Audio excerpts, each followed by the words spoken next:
Assalamualaikum warahmatullahi wabarakatuh.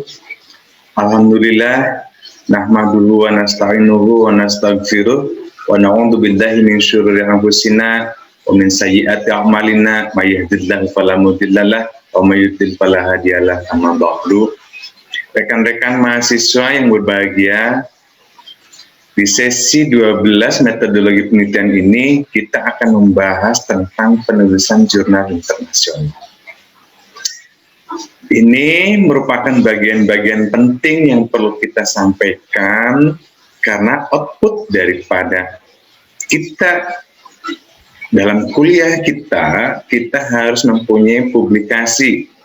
Tentu kenapa saya menyampaikan tentang jurnal internasional, harapannya jurnal kita atau hasil pemikiran kita dapat berkontribusi, dapat bermanfaat secara internasional, baik bagi kepentingan masyarakat maupun juga kepentingan dalam ilmu, pengetahuan, dan teknologi.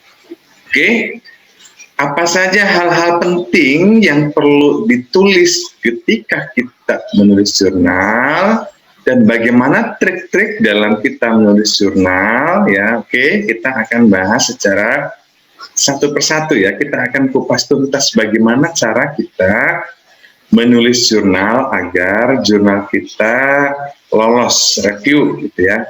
Oke, mari kita bahas. Oke, pertama-tama dalam kita menulis jurnal tentu kita perlu tahu terlebih dahulu tentang pedoman penulisan jurnal ya. Dari mana kita bisa tahu pedoman penulisan jurnal? Maka kita perlu tahu terlebih dahulu kemana jurnal akan kita submit, gitu ya.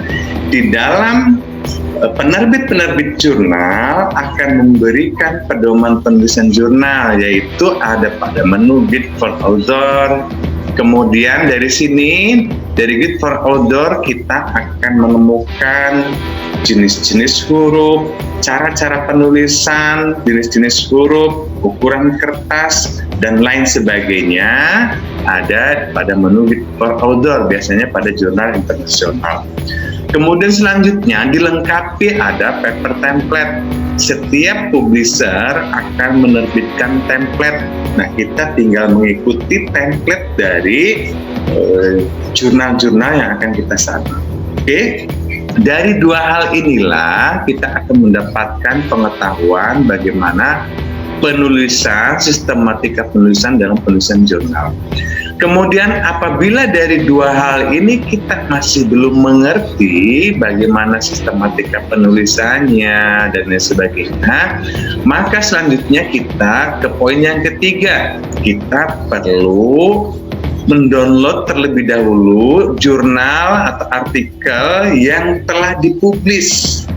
Maka dari itu, sebelum kita menulis jurnal, langkah pertama kita ini adalah menentukan kita akan kemana submit jurnal.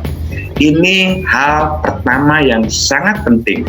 Sebelum kita menulis, baik menulis satu kalimat pun gitu ya, kita harus pastikan dulu, kita harus tahu dulu kemana kita akan submit jurnal. Karena dari masing-masing publisher akan mempunyai paper template tersendiri, kemudian penekanan-penekanan dalam jurnalnya juga ada penekanan-penekanan tersendiri, kemudian petunjuk bagi penulis juga mempunyai petunjuk yang masing-masing tersendiri berdasarkan publishernya masing-masing. Oleh karena itu, langkah pertama kita adalah menentukan kemana kita harus submit jurnal. Oke, contohnya bagaimana tentang petunjuk bagi penulis, tentang di mana kita bisa mendownload paper template. Nah, saya berikan contoh ini. Ini adalah International Journal of Engineering yang kebetulan saya submit di sini, ya. Ini jurnal internasional terindeks Scopus yang punya kuartal gitu ya, ini kuartal 1. Nah, apa isi dari petunjuk untuk penulis. Nah, diantaranya gambarannya adalah ini petunjuknya, ya. Petunjuknya di sini paper template-nya tersedia, kemudian ada masuk preparation, ada format penulisan, ada tentang penulisan judul, tentang penulisan abstrak, tentang keyword atau kata kunci, dan tentang penulisan referensi gitu ya.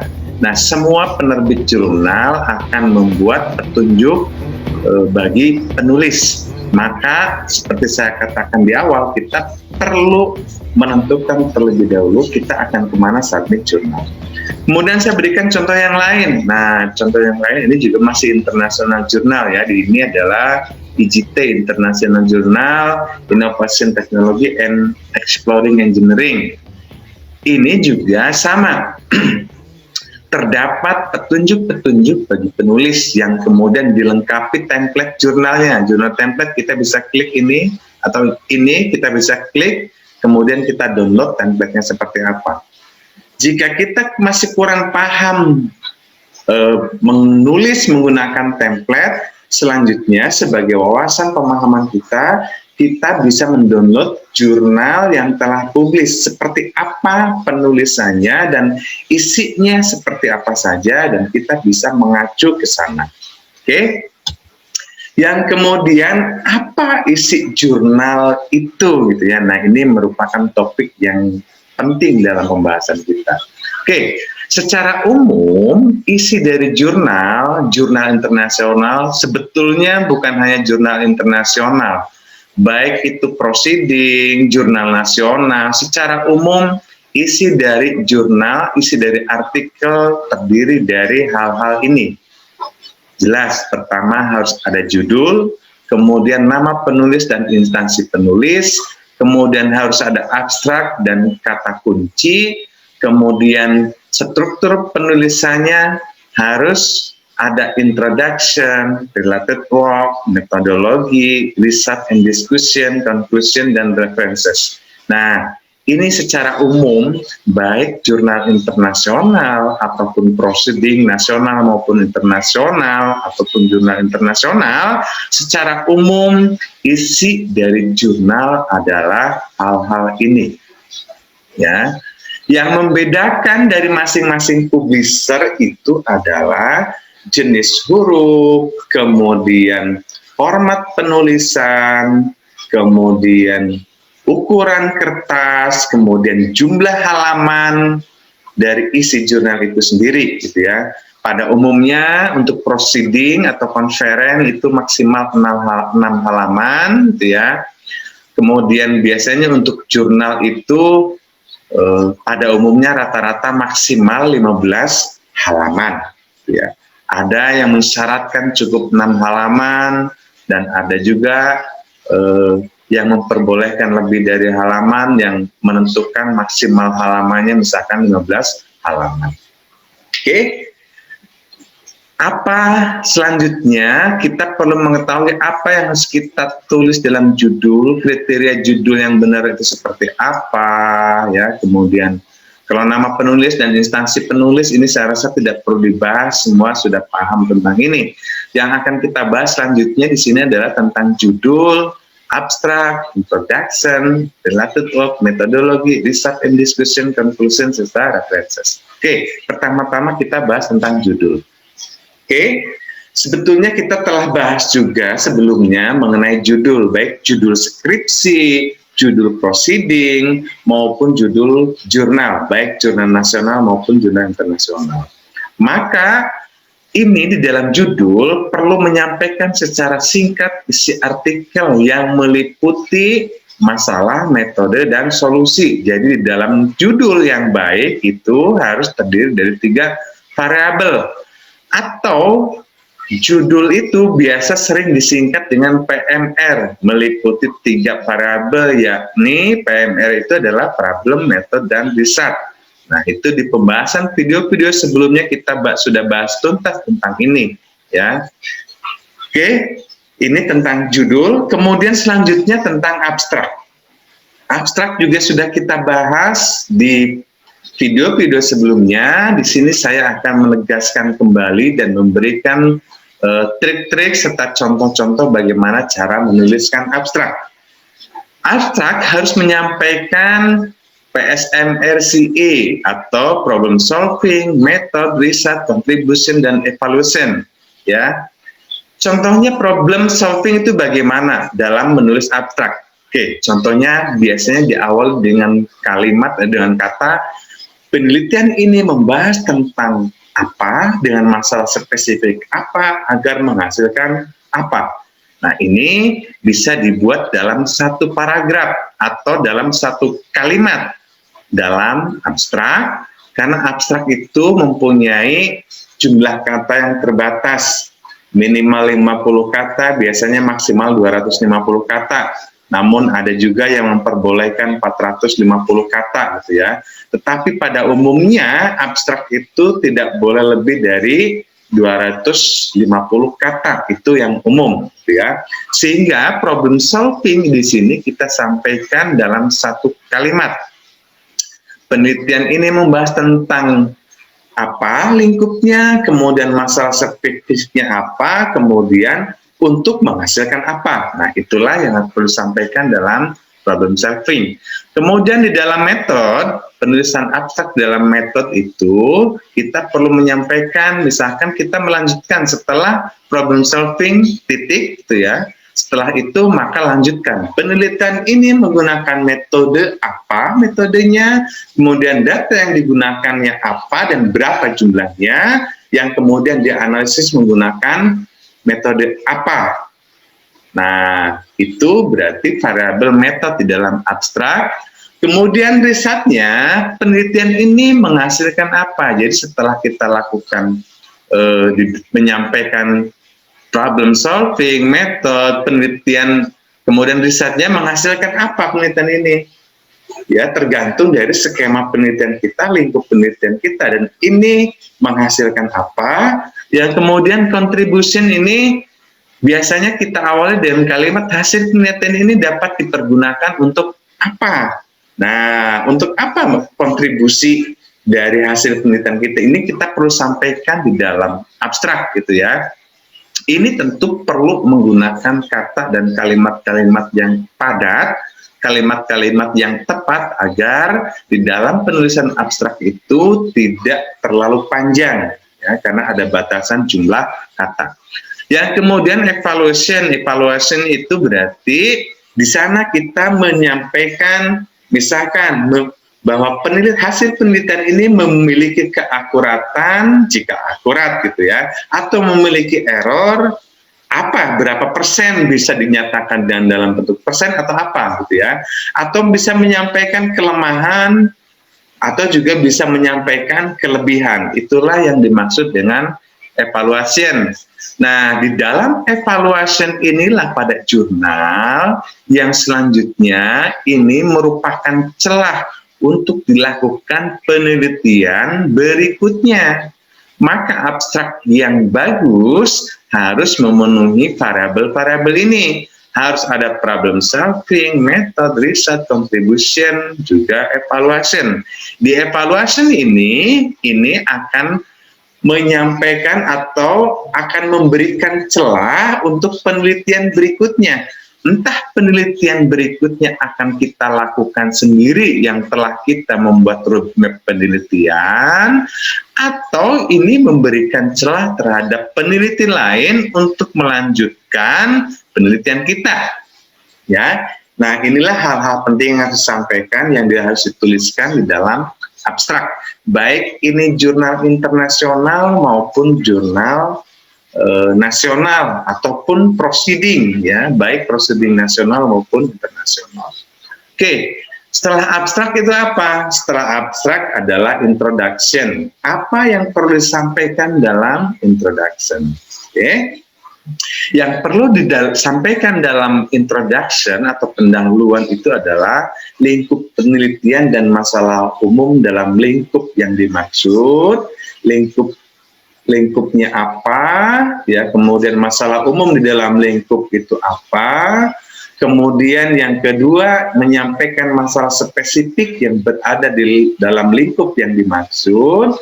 Masalah spesifik inilah Yang selanjutnya akan kita bahas, akan kita teliti, dan akan kita diskusikan secara tuntas, gitu ya. Kemudian berikan argumentasi masalah spesifik berdasarkan pengalaman atau berdasarkan literatur untuk meyakinkan bahwa penelitian yang akan kita lakukan ini penting. Yang selanjutnya kita menyampaikan karena pentingnya penelitian kita, maka hasil penelitian kita akan berkontribusi untuk apa. Nah, inilah jika ini dibuat paragraf, berarti ini terdiri dari 4 paragraf, 1, 2, 3, 4, gitu ya. Atau bisa saja dalam bentuk 3 paragraf, lingkup penelitian dan masalah umum serta masalah spesifik dalam 1 paragraf, argumentasi masalah spesifik. Nah, disinilah argumentasi masalah spesifik. Tentu di sini kita perlu mereferensi terhadap penelitian terdahulu. Penelitian terdahulu itu menyampaikan permasalahannya tentang apa saja dan bagaimana, gitu ya. Yang kemudian argumentasi di sini banyak hal, ya. Argumentasi ini bisa meyakinkan bahwa penelitian kita penting atau bisa meyakinkan bahwa penelitian kita dapat dilakukan berdasarkan argumentasi, berdasarkan literatur-literatur yang telah kita kaji terlebih dahulu. Yang kemudian apabila ini dianggap perlu dan penting, kemudian juga kita menyampaikan bahwa penelitian ini bisa dilakukan, gitu ya. Misalkan maksudnya bisa dilakukan itu, kita misalkan contoh penelitian saya berikan suatu gambaran, ya. Ini contoh penelitian saya, ini yang sudah publis di Jurnal International of Scientific and Technology Research volume 9, ya, isu 6 Juni 2020 dengan judul Creating a New Type of Asphalt Using Oil Waste, Resin Stone and Paint Benches. Nah, ini adalah abstraknya, contohnya. Nah, yang saya maksud tadi dalam introduction, kita perlu menyampaikan lingkup penelitian kita serta problem ini. Di sini saya contohkan di dalam 1 paragraf pertama di introduction, yaitu lingkupnya tentang transportation facilities and infrastructure are priority project in Indonesia. Nah, ini adalah lingkupnya, kemudian problem-problemnya, kemudian masalah intinya. Masalah intinya, ini in addition to lack of asphalt in Indonesia, there are very serious problem, namely the lack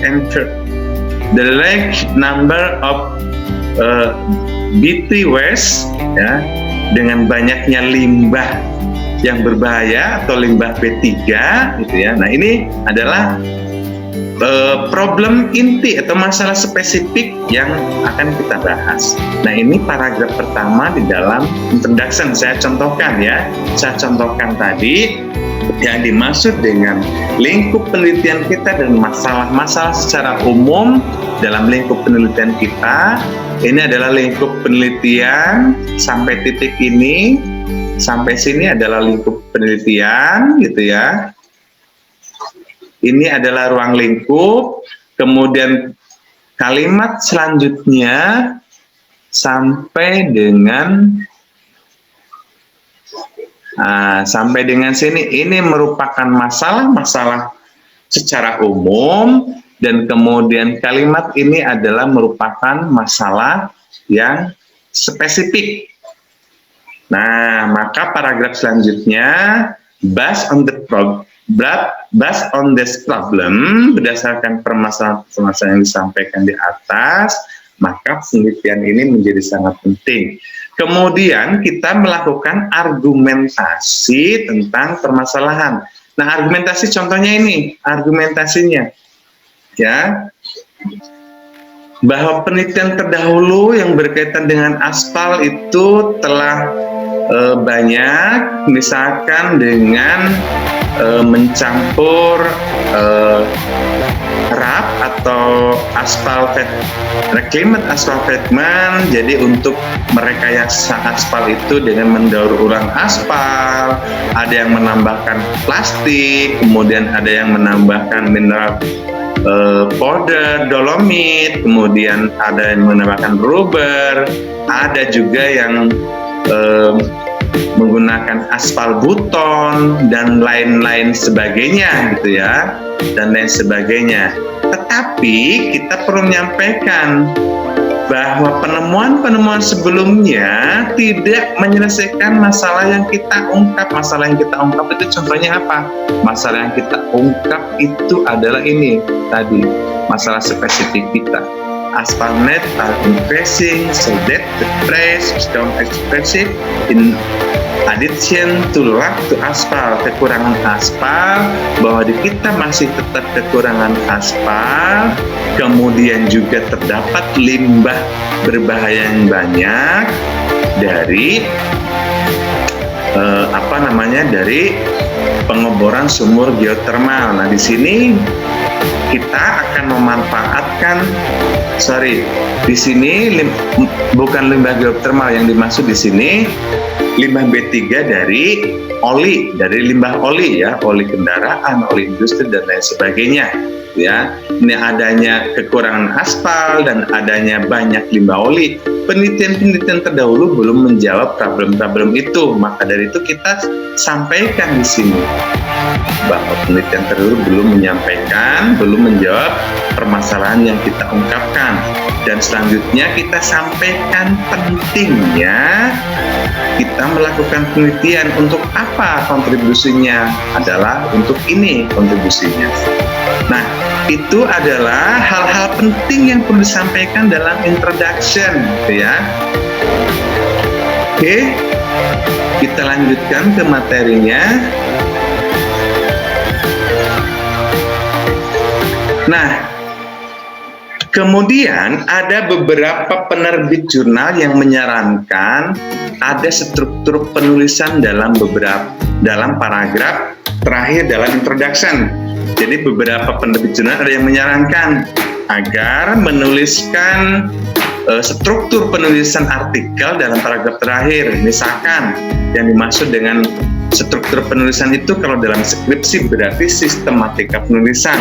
Maka dalam paragraf terakhir kita bisa sampaikan, setelah introduction artikel ini membahas tentang related work, metodologi, research and discussion, and conclusion. Misalkan ini adalah merupakan struktur penulisan dari artikel atau dari jurnal yang akan kita buat. Ini dari beberapa penerbit jurnal ini menyarankan untuk menuliskan ini. Ya, maka dari itu kita seperti yang awal saya sampaikan, kita perlu pastikan terlebih dahulu sebelum kita menulis jurnal itu kita akan sabit jurnal di mana gitu ya. Maka selanjutnya kita bisa mengikuti berdasarkan saran-saran atau petunjuk penulisan di dalam setiap penerbit jurnal. Oke, selanjutnya adalah related work. Apa yang perlu kita sampaikan dalam related work ya, atau penelitian terkait, apa yang perlu kita sampaikan, yang perlu kita tuliskan dalam jurnal di dalam subbab penelitian terkait ya, atau penelitian terdahulu.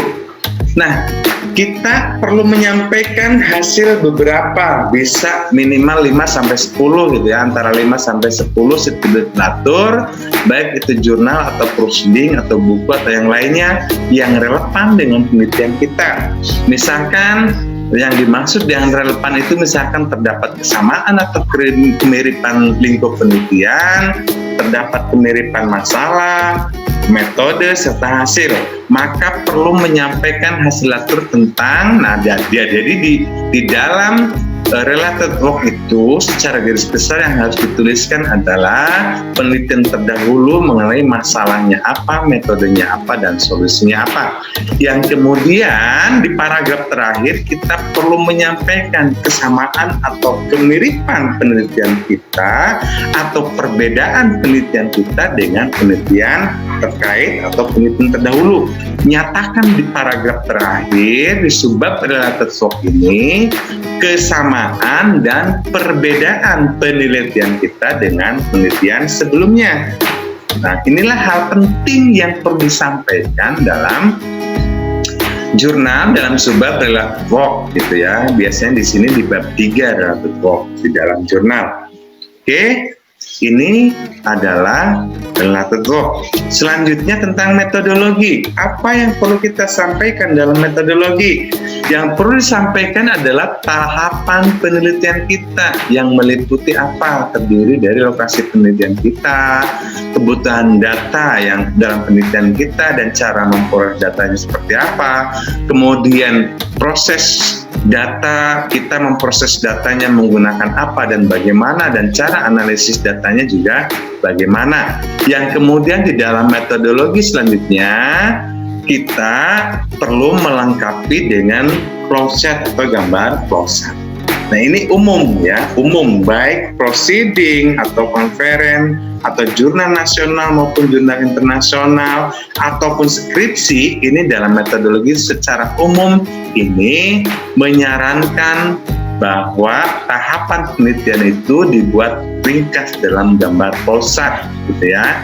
Dalam gambar flowchart dibuat secara ringkas, namun sebelumnya kita bisa sampaikan secara singkat dan padat tahapan-tahapan penelitian yang akan kita lakukan.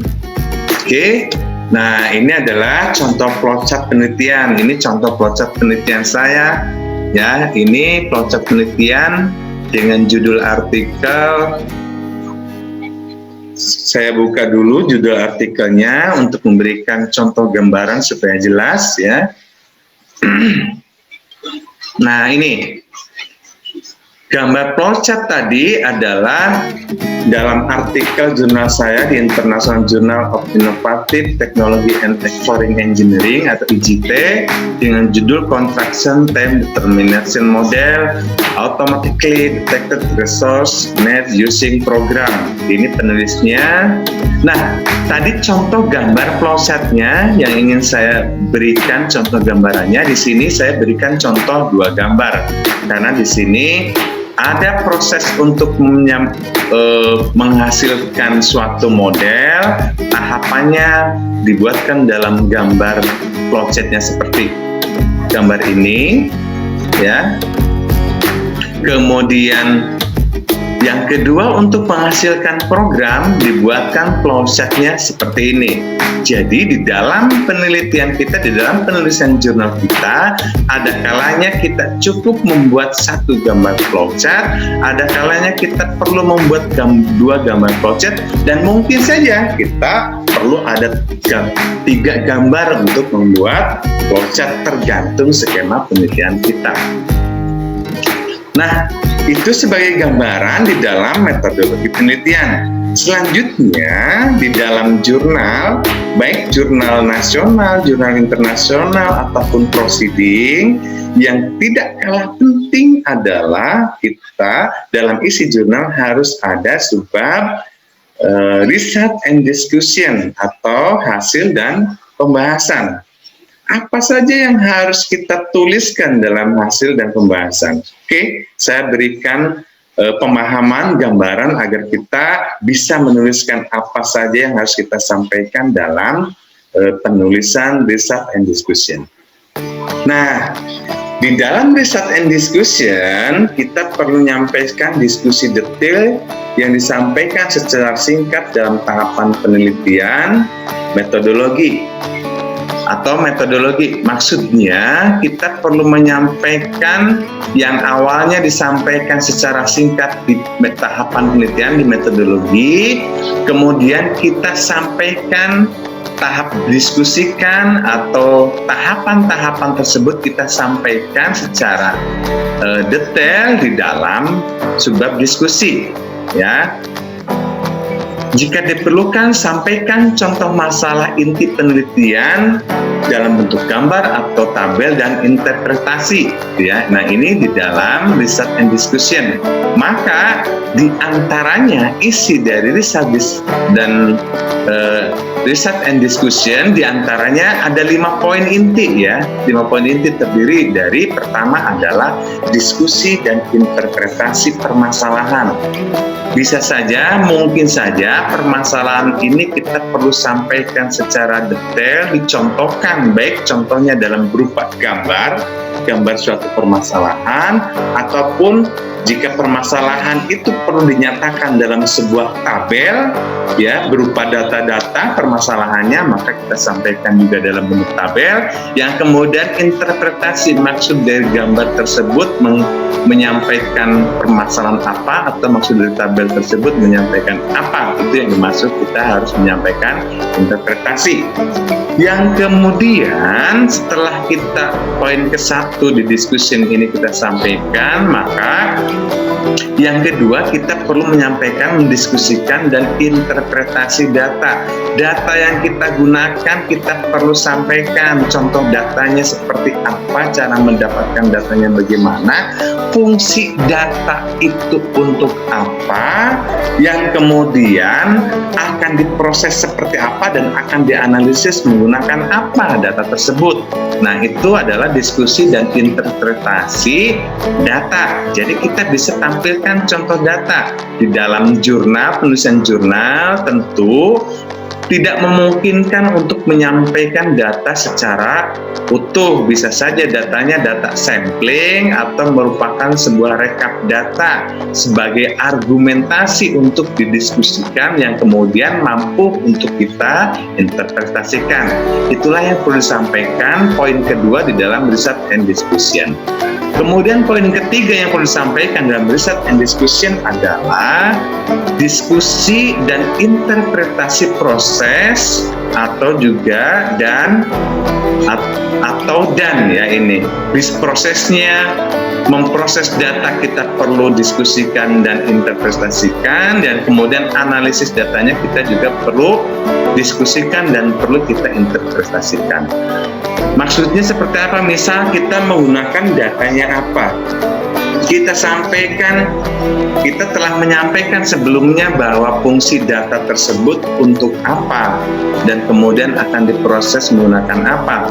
Maka kemudian yang ketiga, poin ketiga, kita melanjutkan di diskusi yang kedua bahwa data tersebut diprosesnya, hasil prosesnya menjadi seperti apa, kemudian terangkan hasil proses itu mengartikan apa gitu. Itu yang dimaksud dengan interpretasinya gitu ya.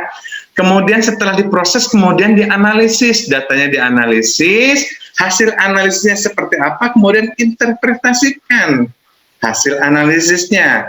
Jadi analisis tersebut, hasil analisisnya mengartikan apa, itu yang perlu disampaikan gitu ya. Itu yang dimaksud dengan diskusi dan interpretasi proses atau analisis data. Nah, setelah disampaikan proses diskusi dan interpretasi proses dan analisis data, yang poin keempat dalam riset and discussion, kita perlu menyampaikan, kita perlu mendiskusikan dan interpretasi hasil analisis data. Hasil analisis yang disampaikan di poin ketiga tadi itu menghasilkan apa?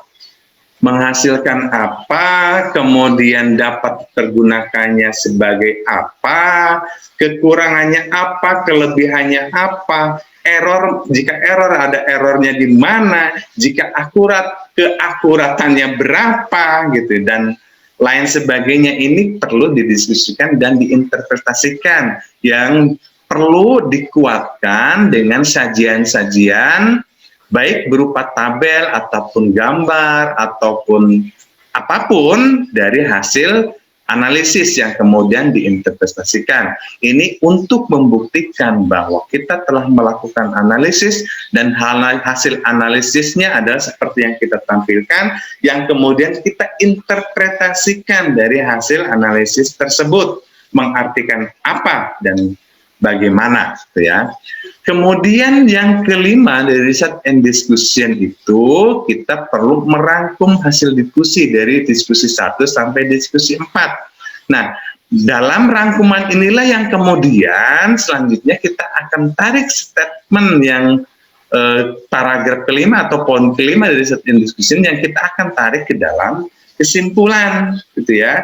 Sehingga kesimpulan itu sudah jelas, sudah ada sebetulnya di dalam Research and discussion. Hanya saja di research and discussion ini hanya rangkuman secara detail tentang interpretasi dari masing-masing pembahasan kita, pembahasan 1, pembahasan 2, pembahasan 3, dan pembahasan 4, kemudian dirangkum menjadi satu, baik satu merupakan satu paragraf atau menjadikan satu subbab gitu ya.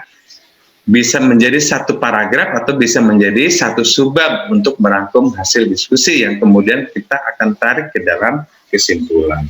Oke, ini adalah hal-hal penting atau hal yang perlu kita sampaikan dalam penulisan jurnal di dalam subbab research and discussion. Kemudian selanjutnya conclusion atau kesimpulan. Apa yang harus kita sampaikan dalam kesimpulan? Hal-hal yang harus kita sampaikan dalam kesimpulan selain tadi menarik dari rangkuman hasil diskusi dan pembahasan tadi, ya, dalam conclusion itu kita menyampaikan masalah yang dapat diselesaikan, kemudian menyampaikan hasil atau solusi atas masalah yang disampaikan. Kedua poin ini bisa dalam bentuk satu paragraf, gitu ya, dalam kesimpulan. Kemudian yang keempat, kita menyampaikan kontribusi atau penerapan hasil atau solusi, baik untuk saat ini atau masa yang akan datang dari penelitian kita. Kemudian yang keempat, kita perlu menyampaikan saran terkait dengan hasil temuan kita, gitu ya. Nah, penulisan kesimpulan mengikuti ketentuan publisher. Nah, pada umumnya kesimpulan terdiri dari 3 paragraf yang isinya adalah paragraf pertama tentang masalah dan hasil solusi, paragraf kedua tentang kontribusi, dan paragraf ketiga adalah tentang saran. Nah, inilah yang harus kita sampaikan dalam kesimpulan. Ini bisa merupakan tergantung dari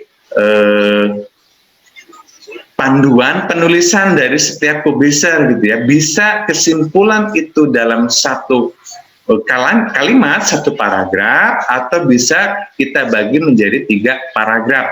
Tentu satu paragraf atau menjadi 3 paragraf kita mengikuti panduan dari ketentuan publisher.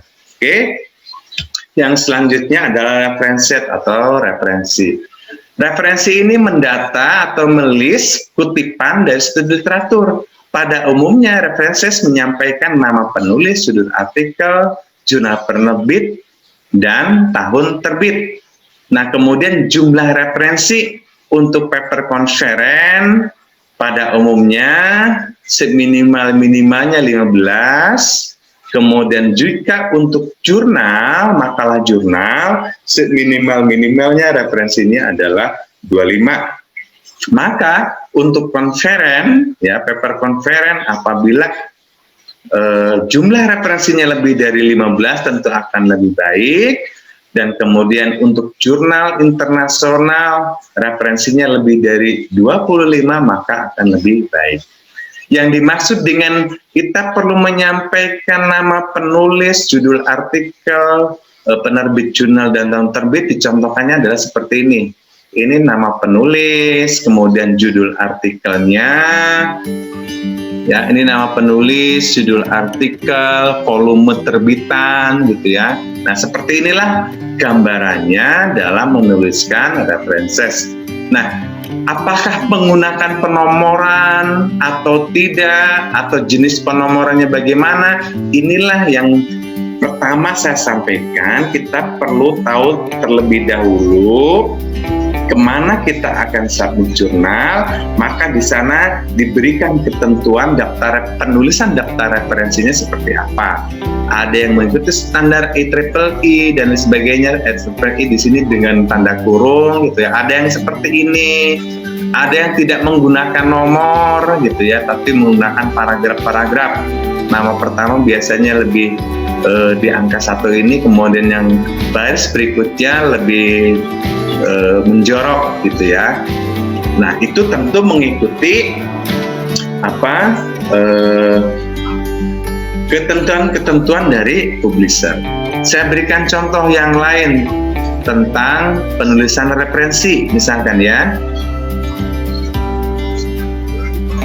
Nah, ini contoh yang lain dalam menuliskan referensi itu adalah dengan penomoran seperti ini, gitu ya, dengan penomoran seperti ini. Atau yang lain lagi seperti apa cara penulisannya? Saya berikan contoh lagi ya. Saya berikan contoh gambaran bagaimana penulisan referensi ya. Saya buka langsung webnya.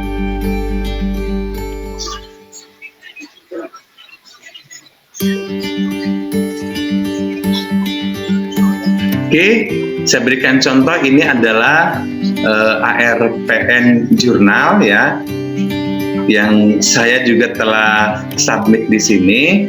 Ada di issue 21 di November. Ini judul artikel saya. Saya ingin menunjukkan bagaimana penulisan referensinya. Nah, ini contohnya artikel saya, jurnal saya. Dan kita bisa buka artikelnya. Nah, ini judulnya, gitu ya. Ini penulisnya. Saya ingin menunjukkan bagaimana penulisan referensi, ya. Nah, ini penulisan referensi. Ada yang seperti ini. Maka dari itu saya perlu dari awal saya perlu menyampaikan bahwa sebelum kita menulis, kita perlu tentukan terlebih dahulu kita akan submit jurnal di mana, gitu ya.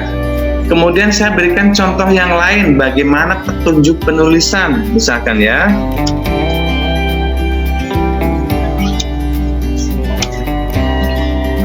Nah, misalkan di sini nih, bagaimana petunjuk penulisannya, kita bisa klik ini dan akan muncullah. Nah, kita bisa download paper template-nya, kemudian panduan ininya kita bisa baca, gitu ya, bisa kita pahami. Contoh untuk referensinya, ini contohnya adalah seperti ini. Dan lain sebagainya. Inilah yang saya maksud dengan kita perlu menentukan terlebih dahulu kemana kita akan submit jurnal. Oke? Itu adalah pembahasan tentang penulisan jurnal. Ya, baik, ini yang saya contohkan adalah untuk jurnal internasional terindeks Scopus yang berkuartal ya. Contoh-contoh yang saya sampaikan tadi, diantaranya ada jurnal yang terindeks Scopus Q1, ada Q2, ada Q3, dan juga ada Q4 ya. Jika kita mampu lolos dalam jurnal Q1, Q2, Q3, dan Q4, maka kita akan semakin optimis kita akan lolos di jurnal nasional, gitu ya. Jadi secara otomatis logikanya akan seperti itu. Oke, itu adalah hal-hal penting yang perlu ditulis di dalam jurnal ya.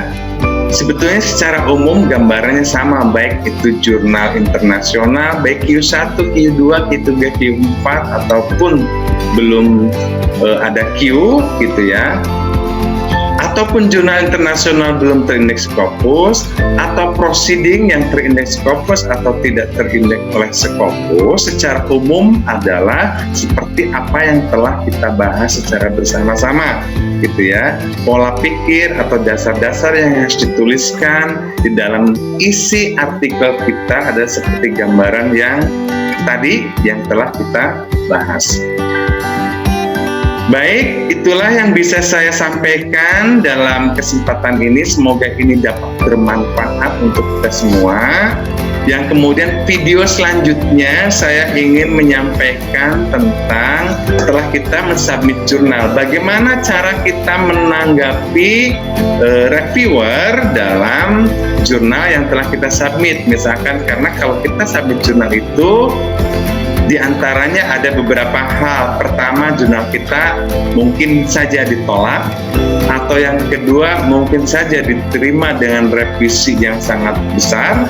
Kemudian yang ketiga diterima dengan revisi minor, misalkan sedikit revisi, diterima dengan tanpa revisi, misalkan mungkin saja Karena pengalaman saya, ada beberapa jurnal yang diterima accepted tanpa revisi, ada juga jurnal yang diterima dengan revisi minor, ada juga jurnal yang diterima dengan major revision, revisi yang sangat banyak, dan ada juga jurnal yang ditolak, gitu ya. Maka dari itu, video selanjutnya saya akan menyampaikan bagaimana cara kita menanggapi hasil review dari para reviewer. Oke? Dalam kesempatan ini kita cukupkan terlebih dahulu. Kurang lebihnya mohon dimaafkan. Billahi taufiq wal hidayah. Walakum minkum. Wassalamualaikum warahmatullahi wabarakatuh.